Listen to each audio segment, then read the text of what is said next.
And a round of applause. Wow, I can't believe Jerome did it again. He has managed to explain what was said in the meeting held by the FOMC. Stands for Federal Open Market Committee, which is a conclusion that they met after 3 days of long deliberations on December 15th, 2022. After Jerome Powell says that they will aggressively tighten credit faster within 3 rate hikes by 2022. Hi, I'm Jose, your regular Joe Blow again, keeping an eye out. This Fed chairman that's supposed to have their best interest in heart for us, but it looks like they only have their best interest for them. The way we are going, we're heading hard for another collapse like '08 and the dot-com bubble. In order, Fed chairman, in crazy order, this has been 4 decades since we were at 6.8. Let's review Fed chairmen and I'll put them in order. Since starting at 1980, Paul Volcker. Remember the oil crisis, long lines to get gas.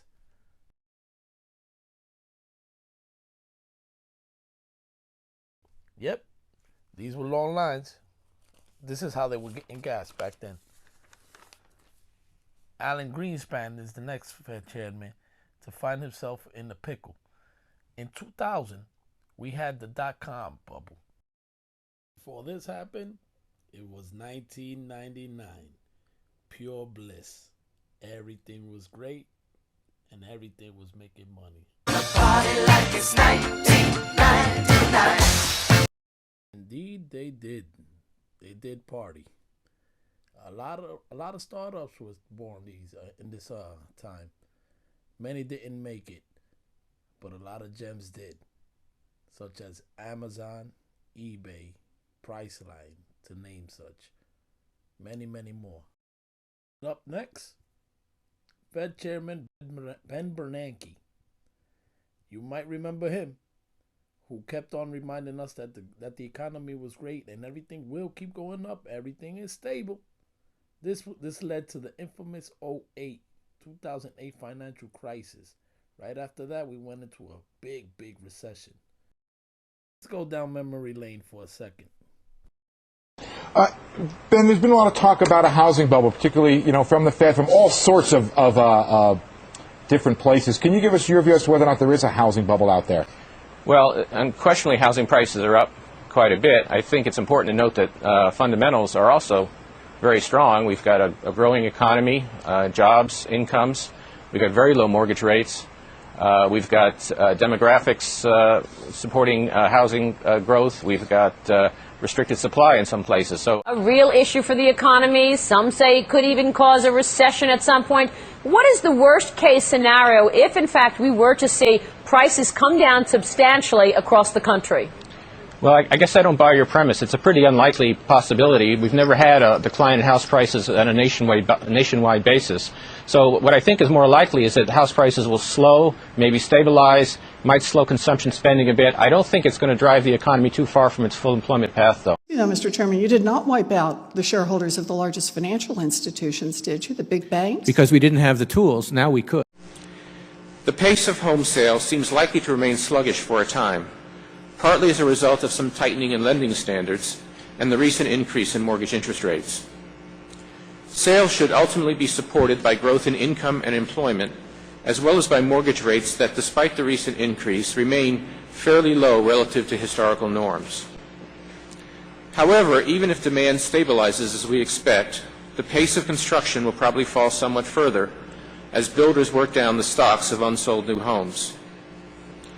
Thus, declines in residential construction will likely continue to weigh on economic growth over coming quarters, although the magnitude of the drag on growth should diminish over time.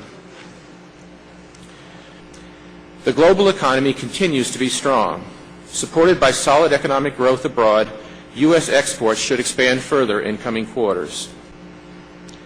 Overall, the U.S. economy appears likely to expand at a moderate pace over the second half of 2007, with growth then strengthening a bit in 2008 to a rate close to the economy's underlying trend. Was wrong. This was a time that even cats and dogs could live the American dream. Remember the ninja loans? Some people had 4 or 5 homes, even in their pets' names. Ninja stands for no job and no asset. Seriously, this happened. Now we go back to present. Fedman Jerome Powell, the real Birdman. Brr.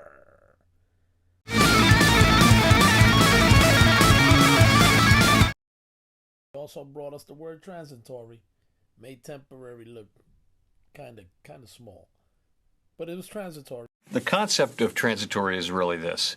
It is that the increases will happen.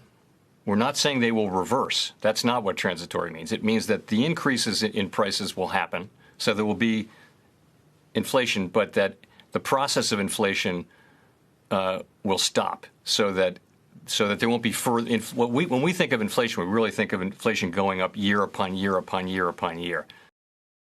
So a month later, the word transitory is retired. This comes right after he is appointed another term. I start thinking to myself,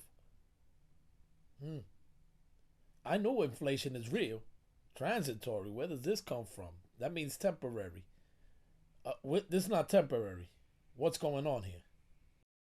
The Fed has a couple of tools in their shed, such as quantitative easing, quantitative tightening.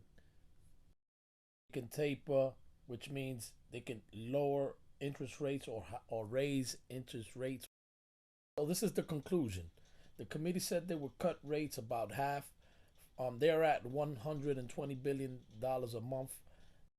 And from the Fed committee, this is how they are aggressively reducing purchasing, starting in January 2022 by cutting it in half, $40 billion in Treasury security and $20 billion in mortgage-backed security.